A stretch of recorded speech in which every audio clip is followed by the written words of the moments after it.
एक नियम बना लो बैसाख महीने से। साक महत्म में ये वर्णन किया कि एक बेलपत्र का वृक्ष हो या पीपल का वृक्ष हो या तुलसी का पौधा हो या आंवले का वृक्ष हो या बट वृक्ष हो, उस वृक्ष के नीचे बैसाख के महीने में जो जल समर्पित करा जाता है, उस जल की पुण्याई इतनी प्रबल हो जाती है कि व्यक्ति के जीवन में जितना पाप कर्म करा होता है वो सब निष्फल हो जाता है, वो सब समाप्त हो जाता है। सात महीने में पार्थिव शिवलिंग के निर्माण का, और उसमें एक बात कही गई कि जब संसार का मनुष्य मृत्यु लोक में रहने वाला मानव, मृत्यु लोक में रहने वाला मनुष्य मिट्टी के शिवलिंग का निर्माण करता है, पार्थिव शिवलिंग का निर्माण करता है, और जिस घर में पार्थिव शिवलिंग का निर्माण होकर उसकी पूजन होती है, घर का सदस्य उस पर अगर एक बूंद जल समर्पित कर देता है तो जितने घर के सदस्य होते हैं उस पार्थिव शिवलिंग के निर्माण को करने वाले होते हैं, पूजन करने वाले होते हैं, उनको 6 महीने तक किसी बड़ी बाधाओं को झेलना नहीं पड़ता, वो दुख अपने आप हट जाता है।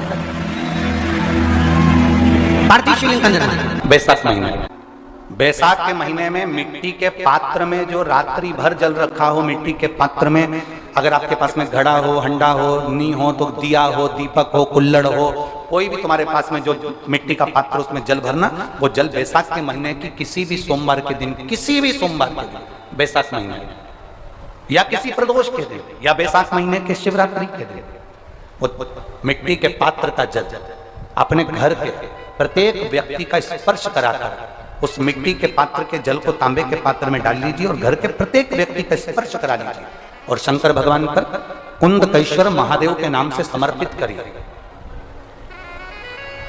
कुंदकेश्वर महादेव। कभी जीवन में पीछे पलट कर देखने की जरूरत नहीं पड़ेगी, आप उन्नति की सीढ़ी की ओर बढ़ते चले जाओगे। बैसाख महीने में मिट्टी के पात्र का जल भगवान शंकर को समर्पित होना चाहिए, उसका सुख हमारे जीवन को एक आनंद फल प्रदान। जिसे कहते हैं ना, कोई अच्छा मिले ना मिले, धन मिलने से कोई भाग्यशाली नहीं होता, सत्ता मिलने से कोई भाग्यशाली नहीं होता, वैभव मिलने से कोई भाग्यशाली नहीं होता। महाराज,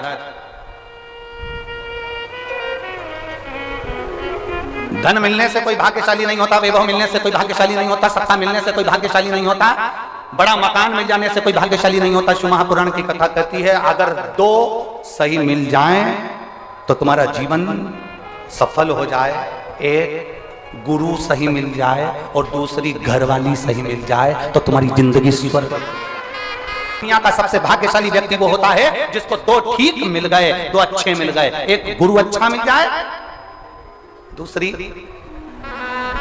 जम के बोलो घरवाली अच्छी मिले।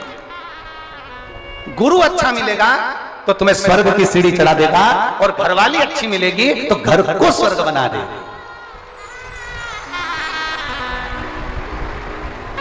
और इसमें से भी गुरु भले पीछे रह जा पर जगदम्बा।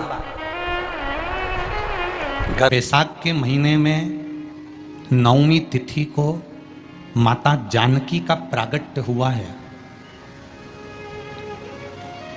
पृथ्वी से।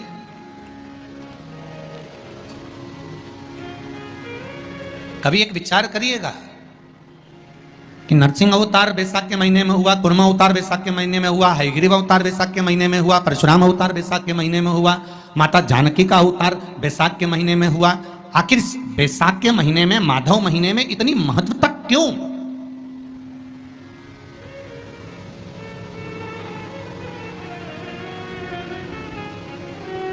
बैसाख के महीने में पड़ने वाली एकादशी, चतुर्थी, प्रदोष,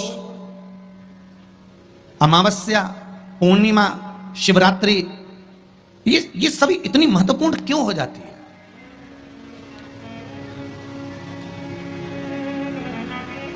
इसकी महत्वता इतनी प्रबल क्यों हो जाती है? किस लिए? क्योंकि बैसाख का जो महीना पड़ता है, सूर्य की संपूर्ण तपन, सूर्य देव अपने पूर्ण तेज के साथ में मृत्यु लोक के निवासियों पर, चाहे जलचर हो, थलचर हो, वायुचर हो, चाहे जो जीव हैं, उस पर जब किरण फेंकते हैं तो संसार का जो मनुष्य है उस पर जब ताप पड़ता है तो ताप पड़ने के कारण उसके मुख से भगवान का नाम निकल ही जाता है, स्मरण नाम निकल ही जाता है। जब उसके मुख से भगवान का नाम निकलता है तो वो भगवान की शरणागति खुद ग्रहण कर लेता है स्वयं।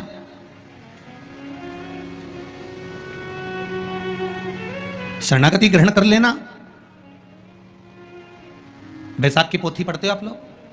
आप में से अगर कोई पढ़ता हो बैसाख महीने की पोथी, तो उसमें एक वर्णन आता है।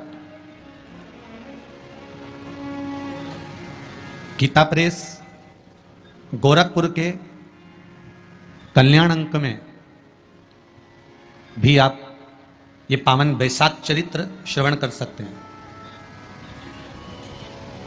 उसमें बैसाख महीने की पोथी में 10वें दिवस की कथा में 10वें अध्याय में एक व्याध और शंख मुनि का चरित्र आता है।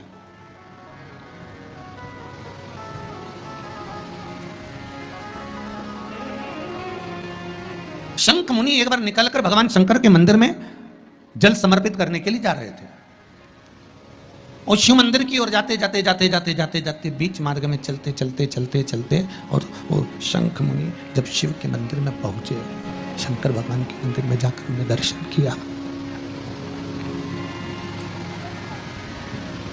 जल का पात्र उठाया और वो जल का पात्र उठाकर जब भगवान शिव को समर्पित कर रहे थे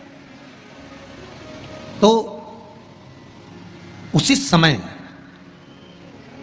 जल का पात्र उठाकर जब शंकर भगवान को समर्पित करा गया और शंख मुनि निकलकर जब बाहर आ रहे थे, आते आते शंख मुनि के मन में एक भाव उत्पन्न हो गया कि जब हम भगवान शिव को कुछ वस्तु समर्पित करते हैं तो उसका फल, उसका पुण्य फल हमें कितने समय में प्राप्त होता है। ये शंख मुनि के मन में एक विचार जागृत हो गया, शंख मुनि के मन में एक भाव जागृत हो गया।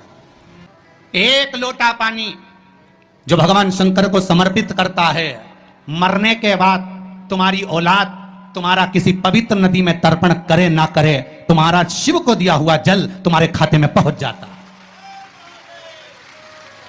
आपने जो शंकर भगवान को एक लोटा जल दिया है, शिव जी को एक लोटा पानी चढ़ाया, शंकर भगवान को एक लोटा जल समर्पित करा है, शंकर भगवान को एक लोटा जल अगर आपने दिया है तो वो आपके खाते में पहुंचेगा जरूर, ये निश्चित है, पक्का है।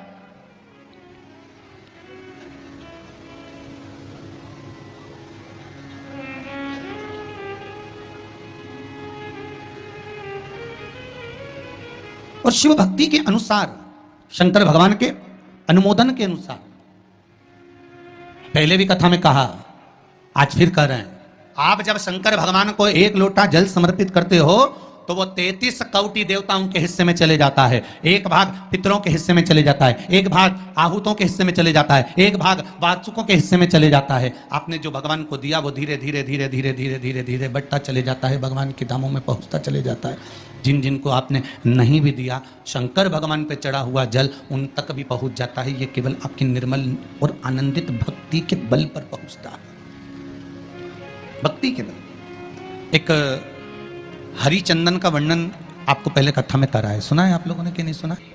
तुलसी की लकड़ी जब सूख जाती है तो उस तुलसी की सूखी हुई लकड़ी को घिस कर चंदन बनाया जाता है और उस चंदन को भगवान ठाकुर जी को, लड्डू गोपाल को, भगवान कृष्ण को, राम को या शालिग्राम भगवान को वो चंदन लगाया जाता है। तो उस चंदन की महत्वता इतनी प्रबल होती है, उस चंदन की इतनी प्रबल महत्वता होती है कि उस चंदन को जब हम भगवान पर लगाते हैं और लगाया हुआ चंदन हमारे हाथ में जो रह जाता है उसको संभाल कर रख लेते हैं। वही चंदन जब किसी बच्चे को निमोनिया हो जाता है या ठंड की शिकायत हो जाती है या उसकी श्वास चलने लगती है या उसका दम भराने लगता है, बच्चा की पसली चलने लगती है, तब केवल उस चंदन को कंठ पर लगा दिया जाता है तो 20 से 25 मिनट के अंदर वो बच्चा ठीक हो जाता है। उसकी इतनी प्रबलता होती है, हरी चंदन महत्वता होती है। अब तुलसी की जड़ को घिसकर उसका चंदन बनाकर भगवान को लगाना, वो हरी चंदन। उसी तरह यहां जयंत के मुख से, जयंत ब्राह्मण के मुख से सुना जा रहा है कि बैसाख महीने में पवित्र वृक्ष के जड़ में एक लोटा जल समर्पित कर देने पर और वहां की जो रज है उसको मस्तक पर चढ़ा लेने पर 84 लाख योनियों से मुक्ति मिल जाती है। 84 लाख योनियों से। आप में से कितनी माताएं या कितने भाई लोग बैठे हैं जो शंकर जी के मंदिर पर जाते हैं और मंदिर पर जब जाते हैं वापिस जब लौट कर आते हैं तो मंदिर की चौखट का स्पर्श कर कर अपने मस्तिष्क पर उस रज को लगाते हैं? आप में से कितने लोग हैं बहुत सारे? ठीक है। अब जितने लोगों ने हाथ उठाया और नियम से अगर शंकर मंदिर की दरवाजे की चौखट पर भगवान शंकर को जल चढ़ाने के बाद जब आप लौट कर आ रहे हैं और उनकी चौखट पर आपने हाथ फेर कर अपने मस्तिष्क पर उस रज को लगाया है, वो धीरे धीरे अपने भाग्य की ओर देखते हैं। तारीख लिख लेना कि मैंने इतनी तारीख से मंदिर जाना चालू करा, इतनी तारीख से मैं ये काम कर रहा हूं और इतनी तारीख तक मुझे ये फल की अनुभूति हुई। ये देख, विश्वास जागृत होने पर फल की अनुभूति है। किस किस के घर में तुलसी का पौधा है? सबके यहाँ है? रख लो।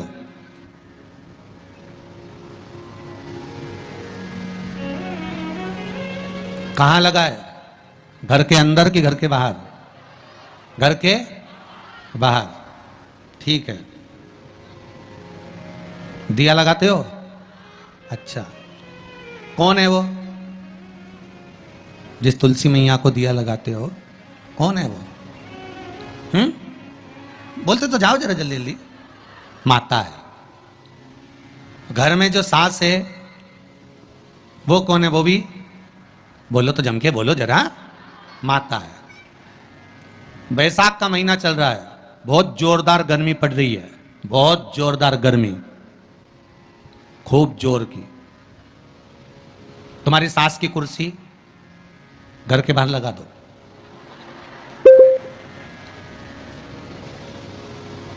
कितने घंटे बैठ सकती है वो? बोलो जरा, जम के बोलते जाओ। यहां विश्वास की श्रद्धा की कथा चल रही है। क्या चल रही है? भाव और श्रद्धा की कथा चल रही है। कितने घंटे बैठेगी वो? अरे 1 घंटा भी जाने दो रिजी जी हो। 15 मिनट ऐसी चिलचिलाती हुई धूप में वो बैठ जाए, बहुत कठिन बात, बहुत कठिन। तुम्हारे घर के दरवाजे पर तुलसी का क्यारा है, तुम उसको दिया लगाती हो, माता कहती हो, पूछती हो, पूजती हो। तुमने तुलसा महारानी से कहा, माँ बैसाख की गर्मी पड़ रही है, तेरे को गर्मी लग रही होगी, चल थोड़ी देर में तुझे अपने कक्ष में लेकर चलती हूँ, थोड़ी छांव में रख देती हूँ, तेरे ऊपर एक छत्र लगा देती हूँ, थोड़ा सा एक ब्लाउज का टुकड़ा पड़ा हुआ है, पीस पड़ा हुआ है, उसको मैं तेरे ऊपर डाल देती हूँ जिससे तुझे गर्मी कम लगेगी। कभी विचार किया? पिनाया है सबने? शिव मंदिर में जाना, 1 लोटा पानी चढ़ाना, शंकर को यदि 1 चावल का दाना चढ़ाया, 1 मूंग का दाना चढ़ाया, 1 फूल की पत्ती को भी समर्पित करा तो शिव ने उसको स्वीकार करा। शंकर भगवान पर 1 बेलपत्र चढ़ाई, शिव ने उसको स्वीकार करा। अब देव तो शंकर को,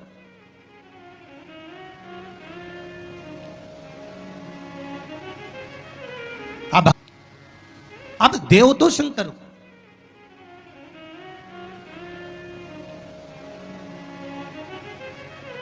अब भगवान ओघड़दानी को प्रदान तो करो। शंकर भगवान पर चढ़ी हुई 1 बेलपत्री का मोल तत्व संसार का मनुष्य जिस दिन समझ गया, उस दिन उसको डॉक्टर के पास जाने की जरूरत ही नहीं पड़ेगी। केवल 1 बेलपत्र का अगर उसने शंकर भगवान पर चढ़ी हुई 1 बेलपत्र के मोल तत्व को अगर वो समझ गया, तो भगवान शंकर की भक्ति को अगर वो समझ गया, महामृत्युंजय मंत्र को अगर समझ गया, श्री शिवाय नमस्तुभ्यम मंत्र को समझ गया, पंचाक्षर मंत्र नमः शिवाय को समझ गया, षडाक्षर मंत्र ओम नमः शिवाय को अगर वो समझ गया, तो उसको फिर डॉक्टर के पास जाने की जरूरत नहीं पड़ेगी। उसकी भक्ति का बल इतना बढ़ जाएगा, श्रद्धा का बल इतना बढ़ जाएगा कि उसको कहीं जाना ही नहीं पड़ेगा। एक नियम बना लो बैसाख महीने से कि शंकर भगवान पर जो बेलपत्र चढ़ी है वो औषधि का काम करती है। शिव पर चढ़ी हुई बेलपत्र मंदिर में क्यों छोड़ें? क्यों नदी में हम इसको विसर्जन करें? क्यों नदी में छोड़ें हम इसको?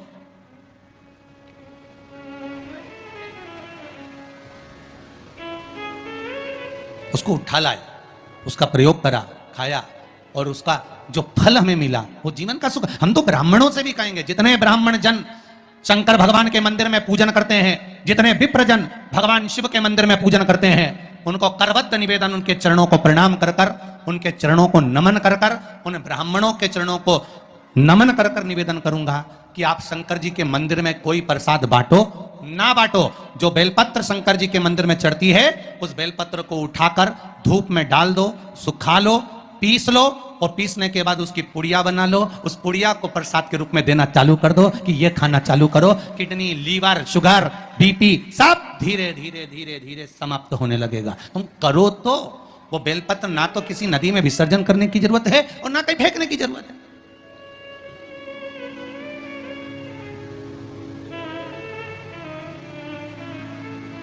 प्रतिदिन भगवान को तुलसी चढ़ाते हो ना, तो रोज भगवान को तुलसी उनके भोग में चढ़ाते हो, उनके सामने चढ़ाते हो, उनके सम्मुख में ठाकुर जी के तुलसी चढ़ाते हो। उठा लाए, प्रयोग में लो, क्यों उसको विसर्जन में डालते हो? जो विसर्जन के लायक है उसका विसर्जन करो, और विसर्जन भी कहां करो?